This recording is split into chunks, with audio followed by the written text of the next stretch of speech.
Welcome to Northwest Aerospace News Live. I am Jennifer Ferrero, a writer for the magazine and your host. Thank you to our sponsor, Aerospace Vendors.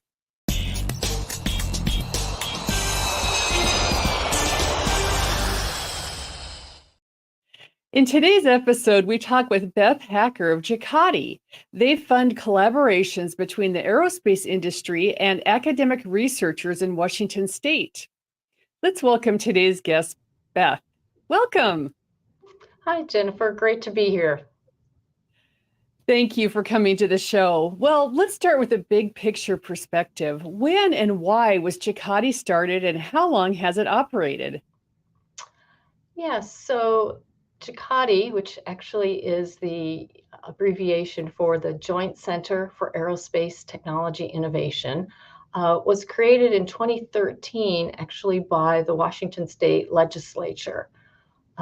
They were looking for a way to leverage all of the outstanding engineering talent and expertise that's available in our state's public universities and trying to think of a way that would benefit our state's aerospace industry.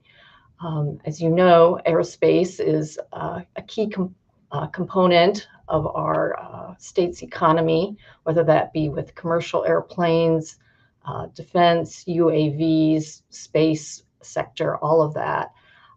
So they were thinking, well, how can we use this talent to benefit our aerospace suppliers to keep us, as the envy of the world in terms of aerospace.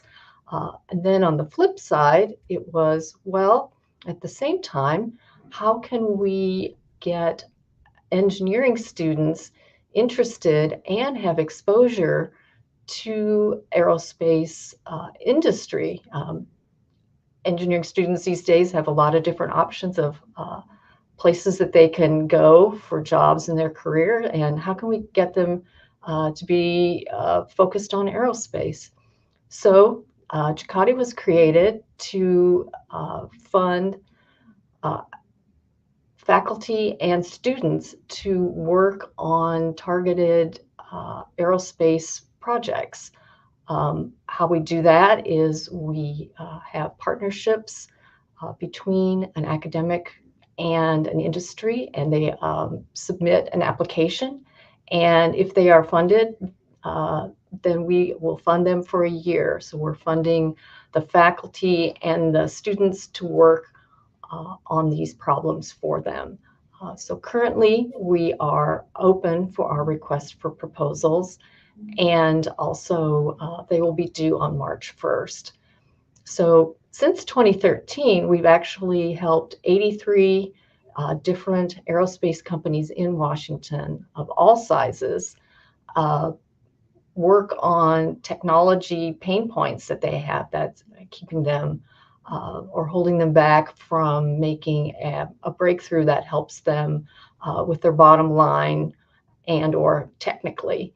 And then also on the workforce development side, we've had over 570 students, engineering students, have direct industry experience with these vendors. So it's a way to give them an idea of, hey, this is the cool stuff that you can work on if you are doing aerospace. So we're a small program. JCATI is a small program, but we really are interested in trying to make a difference and helping the aerospace industry here in the state remain top in the world. Thank you, Beth. Well, I think this is just such a neat story, and you and I have had a chance to talk before, and I think I've written about you a few times, but for our audience, can you tell us a little bit more about your background and role and that of your executive director, Mehran Mesbahi, and also about your location and why that's an important location for you? Yes, so my background is actually as a research scientist, and then in my previous job, I kind of segued into being a research resource kind of manager or matchmaker, so to speak. working with different people to give them the resources that they needed to have successful projects. So here with JCATI, I'm the program manager, as you said, and I wear a wide variety of hats. I first and foremost am responsible for the fiscal operations of the program. So that mainly consists of transferring money to different universities that are working on our projects and such. I also facilitate the project selection process, working with our board of directors to send projects out for review and to give them, work with them on the selection and review process. I'm in charge of organizing our symposium, which I'll talk about here in a little bit. So that's a lot of planning with that. And I also do outreach and talk with different people across the state in terms of what JCATI can do. Our executive director, Mehram Misbahi, he provides kind of the faculty help for me with this position. He is a faculty member here at the William E. Boeing Department of Aeronautics and Astronautics at the University of Washington. And his technical area is in guidance, navigation, and controls systems. And then I think the next part was the where are we located? Why is that important? Actually, the legislature picked where we were located. In our funding bill, it was stated that we would be located at the University of Washington. And the reason for that is that the College of Engineering at the UW provides space for us. They provide IT support, and it also has the administrative structure that we need to receive the state funds from the legislature and then distribute those funds throughout the state. But I do want to make sure that people know that JCATI is neutral. While my office is here at the UW, we represent all of the public universities in the state, and our goal is to find the best academic partner for the industry need. So I have heard various companies say, oh, well, I have to use somebody from the UW. That is not true at all. So I do want to make it clear that my goal is to find you the best partner that we have. Well, that's great, Beth. Thank you for providing such great clarity about the program and your location. Well, growth and new product development are important for aerospace suppliers and manufacturers, but it can come at a cost. How would they know when JCATI might be a good fit for them? So for companies who come to me who are interested in JCATI, I would first ask them to think about what is the scope of their technology pain point and what expertise are they looking for to help solve this. The reason that I ask that is because the legislature is asking these funds to be done, to be used in a short-term manner. So they're not wanting to fund projects that might not be implemented for 10 years or have a 5-year development cycle. They're looking for kind of targeted, what do people need now to remove a roadblock. JCATI projects are 1 year in scale, in time. So the scope of the project is important for companies to think about, what can be accomplished in this time that would move their technology forward.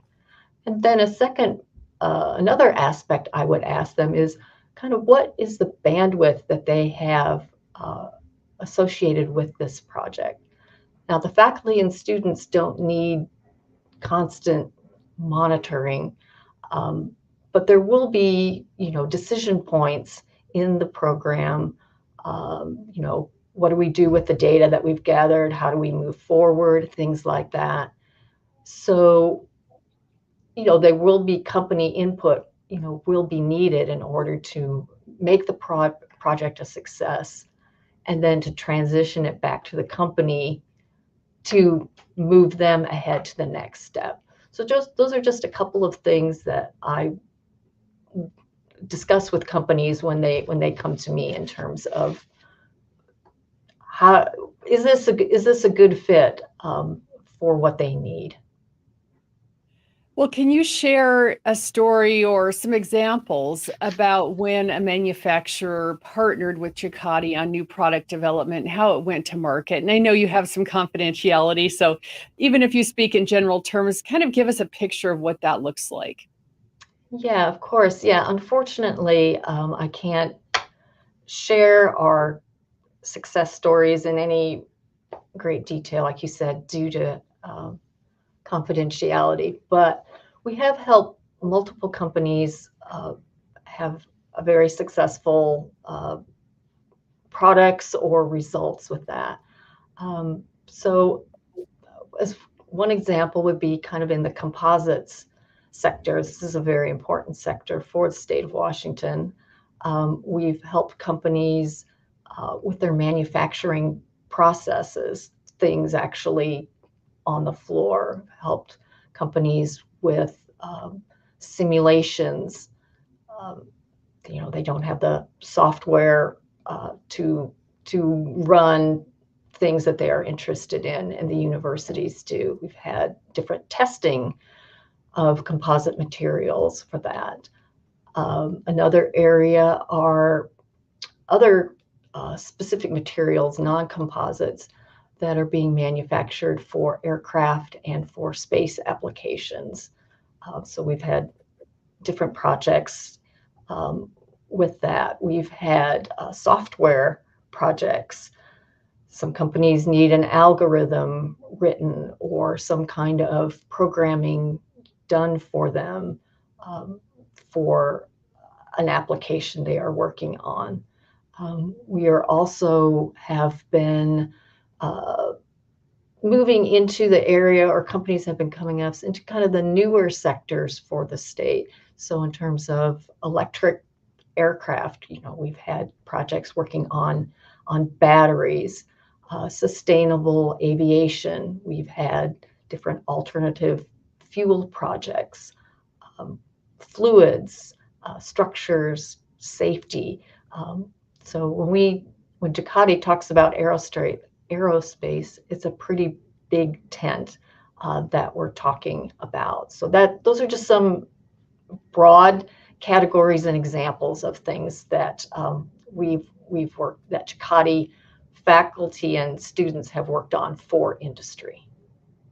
Well, Beth, I hate to tell us, but we're already at the end of our show, but I need to ask you briefly, can you tell us about your upcoming conference? When is it? Where is it this year? And how can people register for that conference? Yes, this year, the JCATI Symposium is in Spokane on April 16th. We alternate between the east and the west side of the state because there is aerospace manufacturing going on all across the state. Symposium is a relaxed event that allows students, industry, government, nonprofits to meet and network and such. Our focus is on our currently funded projects, as well as we bring in expert aerospace speakers to kind of give us a picture of what is necessary or what is coming up in the next 3 to 5 years that we should technologically be aware of. The projects are presented. We have a student elevator pitch contest where they come up on stage and have 2 minutes for them to describe their project. So it's really good, scary for them, but very exciting for the audience to learn that. There's a poster session. Again, various speakers will be, aerospace speakers will be there as well. The registration should be up on our website soon. That's at JCATI.org. And we hope to be publicizing all of that soon. I'm wrapping up, finalizing speakers and all those good things right now. Well, it is an excellent symposium. I've been able to attend several times and I always enjoy it. I encourage others in the industry to enjoy it that are aerospace manufacturers and leaders. Beth, thank you so much for coming to today's show. Thank you, Jennifer. I really appreciate it. Well, if you're interested in learning more about JCATI, visit www.jcati.org. And thank you again to our sponsor, Aerospace Vendors.